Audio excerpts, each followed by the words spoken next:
June മാസത്തിൽ release ചെയ്യാൻ പോകുന്ന പ്രഭാസിനെ നായകനാക്കി നാഗശ്വൻ സംവിധാനം ചെയ്യുന്ന കൽക്കി.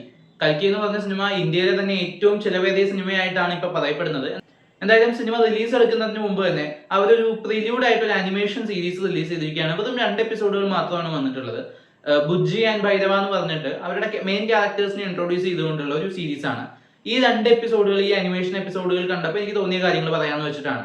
പേഴ്സണലി വളരെയധികം എൻജോയ് ചെയ്തു. 14 മിനിറ്റിനടുത്ത് മാത്രം ദൈർഘ്യം വരുന്ന 2 എപ്പിസോഡുകളാണ്. ഭൈരവ എന്ന് പറഞ്ഞ പ്രഭാസിന്റെ കഥാപാത്രവും ബുജ്ജി എന്ന് പറഞ്ഞിട്ടുള്ള AI റോബോട്ടും ഇവരുടെ ഒരു കണക്ഷൻ എങ്ങനെയാണ്, ഇവർ എങ്ങനെ പരിചയപ്പെടുന്നു, പിന്നെ ഇവർ ഈ സിനിമയിലേക്ക് കടക്കുമ്പോൾ അവരുടെ കഥ എങ്ങനെയായിരിക്കും എന്നുള്ളൊരു ക്ലൂ ഒക്കെ ഇട്ടുതരുന്ന ഒരു സംഭവമാണ്.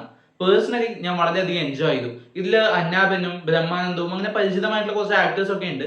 അതിലത്തെ ഹ്യൂമറും കാര്യങ്ങളും ഒക്കെ നന്നായിട്ട് വർക്ക്ഔട്ട് ആയിട്ടുണ്ട്. ഈ ഒരു അനിമിന്റെ ഉള്ളിൽ തന്നെ ഒരു നല്ല കൊമേഴ്ഷ്യൽ സിനിമയുടെ എലിമെന്റ്സ് അവർ കൊണ്ടുവന്നിട്ടുണ്ട്. ഒരുപക്ഷെ സിനിമയുടെ ആദ്യത്തെ ടീസർ കഴിഞ്ഞിട്ട് പിന്നെ എനിക്ക് ഒരു കാണണം തോന്നിച്ച ഒരു അപ്ഡേറ്റ് വന്നിട്ടുള്ളത് ഇപ്പോഴാണ്. ഇത് കണ്ടപ്പോൾ എനിക്ക് പേഴ്സണലി സിനിമ എന്തായിരിക്കും, സിനിമയുടെ വേൾഡ് ഒന്ന് ഫുള്ളി എക്സ്പ്ലോർ ചെയ്യണം എന്നുള്ളൊരു ആഗ്രഹമൊക്കെ തോന്നി. അപ്പോൾ കൽക്കി അടുത്ത മാസം റിലീസാണ്. പേഴ്സണലി ഞാൻ കാണാൻ ആഗ്രഹിച്ചിരിക്കുന്ന ഒരു സിനിമയാണ് ഇപ്പോൾ. ബുജ്ജി ആൻഡ് ഭൈരവ തീർച്ചയായിട്ടും ഈ സിനിമ കാണാൻ ഉദ്ദേശിക്കുന്നവരൊന്ന് കണ്ടു നോക്കേണ്ടത് തന്നെയാണ്. ആ വേൾഡ് ഒന്ന് ക്ലിയർ ആയിട്ട് കിട്ടുന്നുണ്ട്.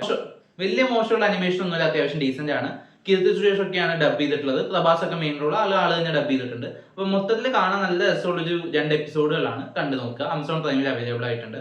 കണ്ടവരാണെങ്കിൽ അതിനെക്കുറിച്ചുള്ള അഭിപ്രായങ്ങൾ കമന്റ് ബോക്സ് വഴി രേഖപ്പെടുത്തുമെന്ന് വിശ്വസിക്കുന്നു. നമുക്കിനി മറ്റൊരു വീഡിയോകളുടെ വീണ്ടും കാണാം. ബൈ.